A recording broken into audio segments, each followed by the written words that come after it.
This week, we begin to unpack the first competency of a community builder, the agent of change.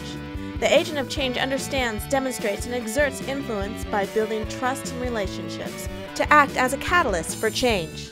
Over the next 3 weeks, we will unpack this competency in various ways. This week, we're going to emphasize one of the keys to being an agent of change, listening. Ian gave you 2 exercises to improve your listening skills, an effort to build trust in relationships. The first of the exercises was to listen to people as if they were going to die at midnight.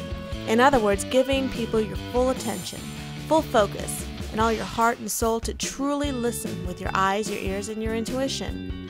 And you were to work on this for the next 7 days. The second exercise was both a listening exercise as well as trust building.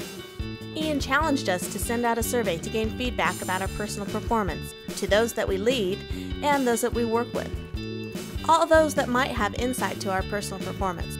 The survey has 3 questions. Make sure that when you send them out, you should do so in a way that it can be returned to you anonymously. Ask people to return the survey within 7 days. And at the coaching session, Ian will give you some insight into what the answers mean and how to use this valuable tool for your own personal leadership growth. It's a proactive way to expand your sphere of influence by building trusting relationships. Okay, all for now. Have a great week and don't forget to listen. You may be surprised at what you hear.